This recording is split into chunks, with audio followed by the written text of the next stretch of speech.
Emmanuel Macron, il y a quelques minutes, vous l'avez entendu sûrement sur Europe 1, sa réponse, un état d'urgence économique et sociale, 100 € de plus par SMIC. Emmanuel Dutheil, est-ce que c'est un gros coup de pouce? Il faut être précis. Oui, bien évidemment, c'est un très gros coup de pouce puisque le SMIC aurait dû augmenter de 36 € au début de l'année prochaine. C'était la hausse logique qui répond du calcul habituel du SMIC. Jusque-là, le gouvernement avait dit il n'y aura pas de coup de pouce au SMIC. Et là, il mange un petit peu son chapeau, même si sur les mots, chacun pourra retomber sur ses pattes, puisque ça va passer par une hausse de ce qu'on appelle la prime d'activité.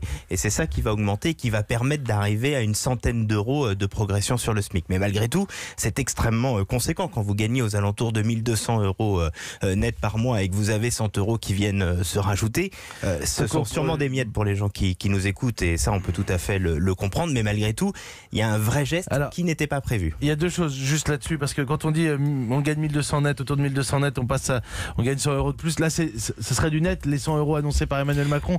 Oui, parce que ça vient doper la prime d'activité. C'est la prime d'activité qui va être un petit peu dopée. Alors, je comprends que pour une fois de plus, pour nos auditeurs, ils vont se dire c'est très compliqué, machin.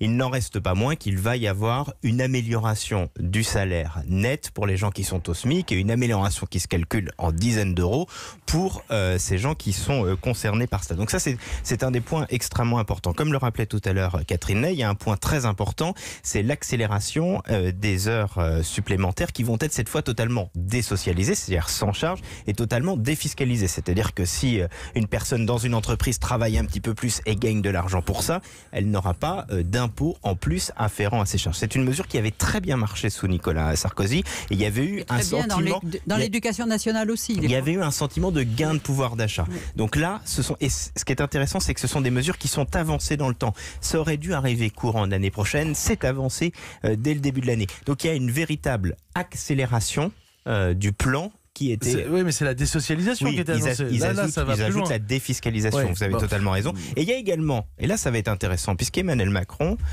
exhorte les entreprises à faire également un geste d'une prime à la fin de l'année. Et là, il envoie les entreprises face à leurs responsabilités en leur disant, vous nous demandez toujours tout, on fait des efforts, puisque là, tout ce qu'il annonce, il n'y a pas une charge en plus pour les entreprises. Donc c'est, allez-y, vous aussi. Alors c'est beaucoup plus simple pour les grosses boîtes qui gagnent pas mal d'argent, ça va être beaucoup plus dur pour ceux qui sont dans notre petite PME, mais il y a une incitation à ce que véritablement la fiche de paye augmente au mois de janvier, et je pense que sous couvert de tout ça, il y avait aussi la panique du prélèvement à la source qui fait que en réaugmentant tout ça, on limite une partie de l'impact du prélèvement à la source.